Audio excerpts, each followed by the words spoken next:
Science versus religion. You know the story. It's pitched as this epic, timeless battle, like a heavyweight title fight for the truth, Fact versus faith, reason versus revelation. But what if that whole story, that entire idea of an epic war, is actually a modern invention? Well, that's exactly what we're going to dive into. And, here's a really powerful modern take on that conflict. The famous biologist Richard Dawkins, he puts it so bluntly. He says they're not just incompatible, they're actually harmful to each other. And honestly, this idea that they're locked in this zero-sum game, it's super common today. For a lot of people, it just feels right. I mean, you know the classic examples that always get brought up, right? You've got Galileo getting in trouble with the church just for saying the earth moves. And then there's Darwin, whose whole theory of evolution seemed to just blow the biblical creation story out of the water. These two stories, they've basically become the poster children for this supposed centuries-long war for the truth. Okay, but here's the twist. What if that whole idea of an eternal war is, well, what if it's the real myth here? What if those battle lines that seem so clear and obvious to us today, what if they weren't even drawn until way, way later than we think? So the big question is this really the whole story? Well, the answer from historians is pretty surprising. They'll tell you that this whole war between science and religion is actually a pretty new idea. And to really understand why, we got to take a step back and look at where the words themselves, science and religion, even came from. Okay, check this timeline out, because this is where things get really interesting. Look how new all these ideas are. Before the 1600s, the concept of religion as its own separate little box of life, it didn't really exist. And people who studied nature, they were called natural philosophers. The actual word scientist, that wasn't even invented until 1834. So it's not until the late 1800s that you even start seeing the phrase science and religion pop up, as if they're two separate things that could even be in conflict. So this all leads us to the official name for this idea. It's called the conflict thesis, and it really took off in the late 1800s, thanks to a couple of popular books. These guys basically went back and reframed all of history as one big, constant battle. And that's the key takeaway, right? The idea of a timeless war isn't some ancient objective truth. Nope, it's a specific argument made by specific people at a specific point in time. And here's the thing, that warfare model, today, pretty much all historians of science have thrown it out. They see it for what it is, a huge oversimplification. The real story is, well, it's a lot messier, and frankly, it's way more interesting.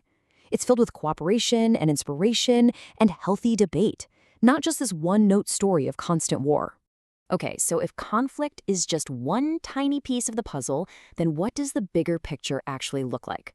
Well, scholars have come up with much better, more nuanced ways to think about it. Let's walk through 4 of the main models for how these two things can interact. All right, so first up is conflict, which we've already talked about, the idea that they're just completely at odds. Then you've got independence. They're in totally separate lanes asking different questions. Number 3 is dialogue, where they can actually have a productive conversation. And last, you have integration, the idea that they can be woven together into one single worldview. Let's zoom in on that independence model for a second, because it's a really popular one. The famous biologist Stephen Jay Gould gave it a catchy name, NOMA, which stands for Non-Overlapping Magisteria. Sounds complicated, but the idea is simple. Think of it like this. Science owns the what and how questions. What's the universe made of? How does it work? But religion, it gets the why questions. What's our purpose? How should we live? They're basically 2 different rulebooks for 2 completely different games. And hey, it wasn't just biologists thinking this way. Albert Einstein himself said something really similar. He basically said, science is amazing at telling you what is, but it has absolutely nothing to say about what should be. For that, you need something else entirely. That simple split between is and ought, that is the absolute core of the independence argument. Okay, so that's all the theory and the different models. But what about in the real world? What do actual working scientists, what do they believe? Well, the data we have is probably not what you'd expect. So this survey was done back in 2009 with scientists from a major American science association. And the results are fascinating. Now, yeah, 41% said they don't believe in God or any higher power. But look, that's not even a majority. You've got a full third, 33%, who believe in a personal God.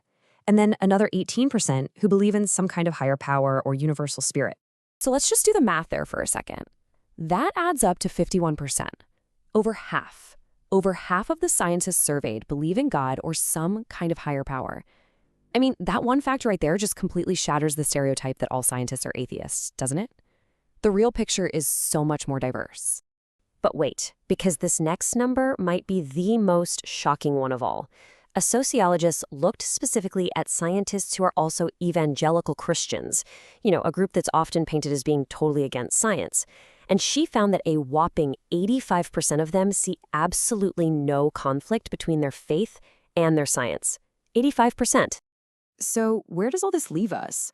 Well, we've gone from this super simple black and white story of a war to something much richer, right? A much more complex picture, full of dialogue and independence, and people finding their own ways to make it all fit together. The bottom line is, the story of science and religion isn't one simple thing. It's never been a single battle. It's more like a huge ongoing human conversation with tons of different voices.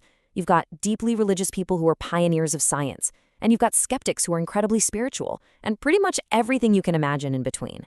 And maybe one of the best ways to think about it comes from someone like Carl Sagan. He argued that it's not just about science and spirituality being compatible. He said that science is a profound source of spirituality.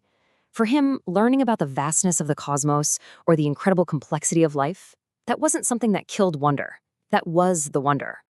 So in the end, that conflict thesis, that idea of an eternal war, it's really just one story, maybe one chapter in a much, much longer book.